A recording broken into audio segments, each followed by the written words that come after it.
It's a heavy, confusing realization when you finally reach the high income you've always wanted, only to look at your bank account and realize you have zero wealth to show for it. You've done everything right, the promotions, the raises, the better zip code, yet the ground beneath you feels just as shaky as it did when you were earning half as much. The reason this feels so exhausting is that you aren't actually building a foundation, you're just paying for a more expensive treadmill.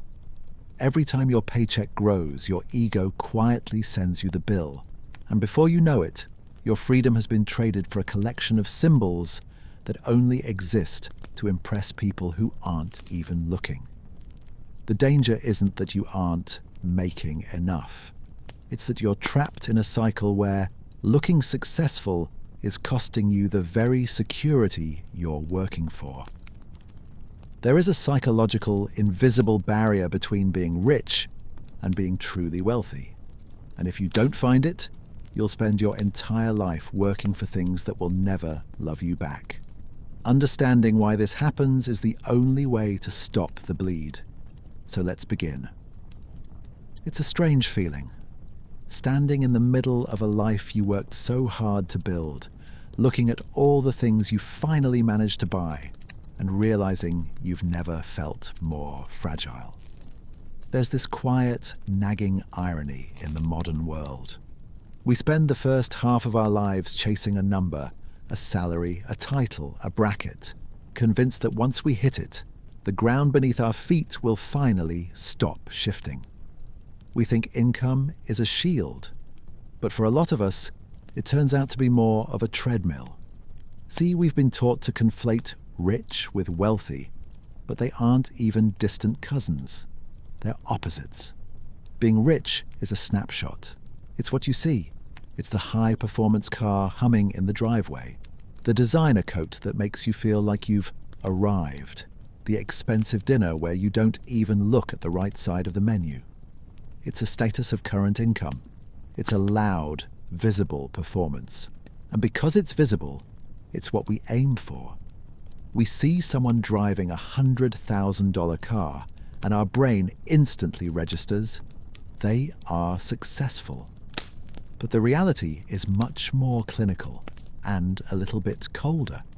The only thing you actually know about someone driving a $100,000 car is that they have $100,000 less than they did before they bought it. Or, more likely, they have a monthly commitment that tethers them to a desk they might secretly hate. Wealth is the stuff you don't see. It's the income that wasn't spent. It's the car not purchased, the watch not worn. The first-class upgrade declined in favor of staying exactly where you are. Wealth is the option value of money that hasn't been converted into stuff yet. It's the quiet, invisible margin between what you earn and your ego. It's hard, though, isn't it, to value what isn't there?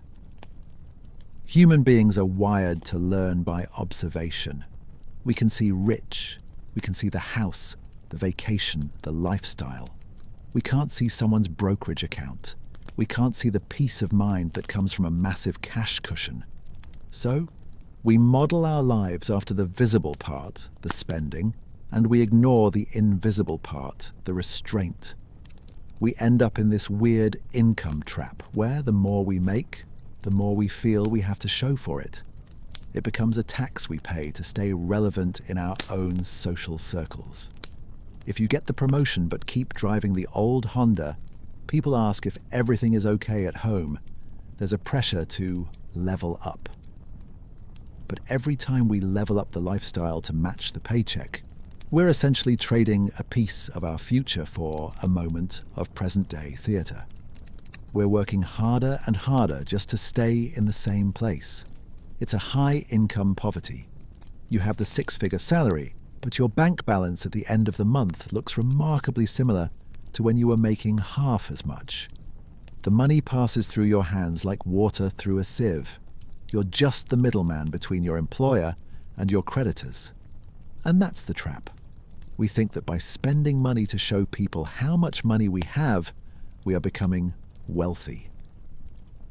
But the very act of spending that money to look successful is the fastest way to have less of it. It's a realization that usually hits at 2 a.m. when you're staring at the ceiling, calculating how many months you could survive if the paychecks just stopped. You realize you've built a beautiful high-speed engine, but you forgot to include a gas tank. You've built a life that requires a constant, massive influx of cash just to keep the lights on. And the more rich you look, the more vulnerable you actually become. Because when your identity is tied to the things people can see, you lose the ability to value the things only you can feel. And the things only you can feel are usually the first things we sacrifice to keep the performance going. It's funny, in a dark sort of way. We buy things to tell the world we've made it, but the world is far too busy wondering what we think of them to actually notice us. There's a specific kind of loneliness in that, isn't there? You're driving a car that costs more than a college education, sitting at a red light, and you catch the person in the next lane looking over. You think they're admiring your taste, your drive, your success. But they aren't. They aren't looking at you at all. They're imagining themselves in your seat. They're using your success as a canvas for their own daydreams. You are just a prop in their movie. You paid the invoice for the car, but they're getting the ego boost for free. It's a bad trade. Actually, it's a hilarious trade if you can step outside yourself long enough to see the irony. We go into debt or drain our margins to buy status symbols, hoping to earn the respect of people who are too preoccupied with their own status to give us a second thought. We're basically paying a validation tax to a crowd that isn't even watching the show.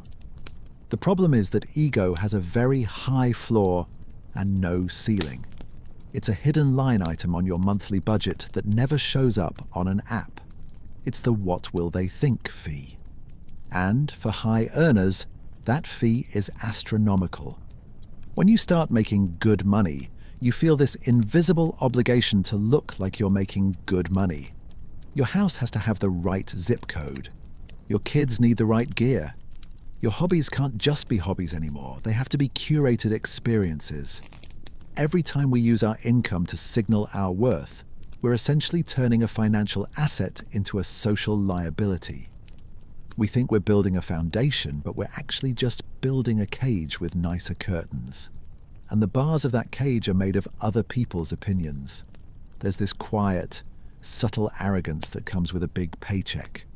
We start to believe that because we're good at making money, we're also good at managing the way it makes us feel. We think we're in control, but if you find yourself buying things you don't even like, just to impress people you don't even know, who's really in the driver's seat? It's like we're terrified of being found out.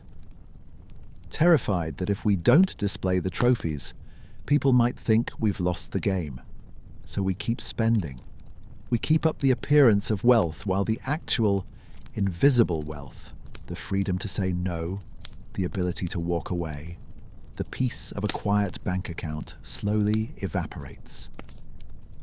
True success is often the stuff that looks incredibly boring from the outside. It's the person who could afford the Ferrari but chooses the 10-year-old SUV because they'd rather own their time than someone else's gaze. That's a hard pill to swallow when you're 28 or 35 and the world is screaming at you to flex. But there's a massive cost to being the man in the car that everyone looks at. The cost is that you're always performing. You're never off the clock. Your life becomes a series of upgrades that don't actually make you happier. They just make it harder to stop working. You start to realize that your ego is just a hungry ghost. No matter how much you feed it, it's always looking for the next meal, the next promotion, the next thing to prove you're still relevant. And the more you feed it, the more you realize that the goalposts aren't just moving. They aren't just moving. They're actually accelerating away from you the faster you run. It's a dizzying realization, isn't it? That the enough you defined 5 years ago the one that felt like a dream, the one you swore would make you feel safe, now feels like a starting line. We hit the milestone, we pop the champagne, and then, within about 48 hours, the ceiling becomes the floor. We call it lifestyle creep, which is a far too gentle name for it. It sounds like something slow and accidental, like ivy growing on a wall. But in reality, it's more like an addiction to the next level. You get the raise, and suddenly the coffee you used to love tastes like cardboard. You get the bonus, and the apartment that felt like a palace last year now feels cramped and dimly lit. It's not that your needs have changed, it's that your expectations have mutated. You've let the world redefine what normal looks like, and usually, the world's version of normal is just a little bit more expensive than whatever you currently have. There's this quote about how happiness is just results minus expectations. In plain English, that means if you keep raising the bar for what it takes to make you smile, you're basically ensuring you'll never actually get there. You're sabotaging your own joy before the direct deposit even hits. The danger isn't the money itself. The danger is the comparison. We don't look at our bank accounts to see if we're okay. We look at our neighbors, our colleagues, or that one person from college who seems to be winning at everything. We're playing a game where the rules are written by people who aren't even looking at us. It's the social treadmill. If you're a high earner, you're likely surrounded by other high earners. And when everyone around you is upgrading their life, staying the same feels like falling behind. It takes a massive amount of emotional stamina to stay in a modest house when you've got the salary for a mansion. It feels almost wrong, like you're failing to play the part. But here's the thing about moving goalposts. They never stop. There is always someone with a bigger boat, a faster plane, or a more exclusive membership. If your sense of enough is tied to being ahead of someone else, you are effectively giving your happiness over to a stranger. You're letting them decide how you feel about your own life. It's a recipe for a very specific kind of burnout, the kind where you're exhausted not because you're working too much, but because you're working for things that don't actually provide a return on investment for your soul. You're earning more, but you're feeling poorer because the gap between what you have and what you want is wider than it's ever been. We convince ourselves that we'll stop once we hit the next bracket. Just one more promotion, we say. Just one more year of grinding, but without a fixed point, without a hard, non-negotiable definition of what enough looks like. We're just sailors chasing the horizon. We end up in this precarious spot where we are one bad month, one corporate restructuring, or one market dip away from a total collapse. Because we've built a life that requires 100% of our maximum capacity just to break even. We've traded our breathing room for a collection of symbols that tell the world we're doing great, while we're quietly suffocating under the weight of it all. And the irony is, we keep telling ourselves we're doing this for freedom. We tell ourselves that the money will eventually buy us the ability to do what we want, when we want. But as the bills get bigger and the expectations get higher, we start to realize that we've actually been selling our freedom, hour by hour, to pay for a life we're too busy to actually live. To live a life that, on paper, looks like a success, but in practice, feels like a debt we can never quite settle. It's a heavy realization, isn't it? To wake up and find out you've become a high-paid janitor for your own lifestyle. You spend 40, 50, 60 hours a week at a desk to pay for a house you only see when it's dark out, and a car that mostly just sits in a parking garage while you're upstairs earning the money to pay for the lease. We've been sold this idea that the point of money is to buy things, but the highest dividend money pays isn't a luxury watch or a leather interior. It's time. It's the ability to wake up and say, I can do whatever I want today. That is the ultimate flex. Not the jewelry, not the title, but the autonomy. Because if you have a high income but zero control over your calendar, you aren't actually rich. You're just a very well-compensated guest in your own life.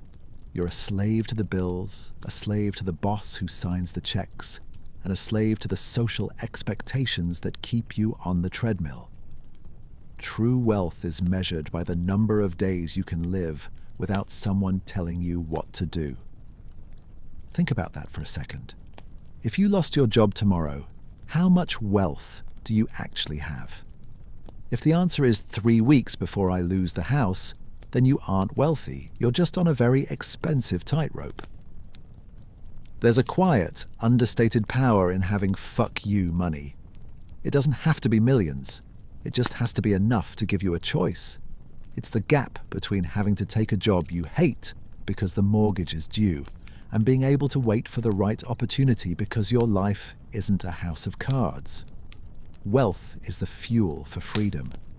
But most of us use that fuel to buy more heavy machinery. We buy bigger houses and faster cars, which just makes the machine heavier and harder to move. We trade our future Tuesdays and Wednesdays for a fancy dinner on a Saturday night. We're essentially selling our most precious non-renewable resource, our time, to buy renewable, depreciating plastic. It's an odd way to live when you step back and look at it. We work ourselves to the bone to save time later, but by the time later arrives, we're too tired to enjoy it, or we've built a lifestyle so expensive that we can never afford to stop.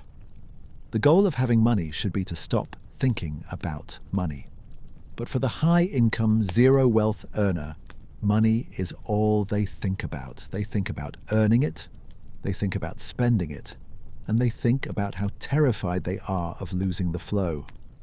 There's a freedom that comes from deciding that your time is worth more than the next upgrade. It's the realization that a slightly smaller house with a lot more free time is a far better deal than a mansion that requires you to sell your soul every Monday morning. But making that choice requires something most of us find incredibly difficult. It requires us to stop caring about the scoreboard the rest of the world is using. It requires us to admit that we've been playing a game we didn't actually want to win. Because the real danger of a high income isn't that you'll run out of money. It's that you'll run out of life while you're busy trying to fund a version of yourself that only exists to impress people who aren't even paying attention. And that's the most expensive mistake you can make. It's the intellectual arrogance of thinking that because the sun is shining now, it's never going to rain. And it's never going to rain when in reality, the rain is the only thing we can actually count on. We have this tendency, especially when the numbers on our tax returns are climbing, to mistake a streak of good luck for a permanent state of genius. We start to believe that our high income is a fixed law of the universe, like gravity. We assume the industry will always need us, the market will always stay up, and our health will always hold. It's a kind of intellectual arrogance, the belief that we can predict the future because the recent past has been kind to us. But the world is messy. It's volatile, unpredictable, and entirely indifferent to our car payments or our social standing. The most important part of any financial plan isn't the part where everything goes right. It's the part where everything goes wrong.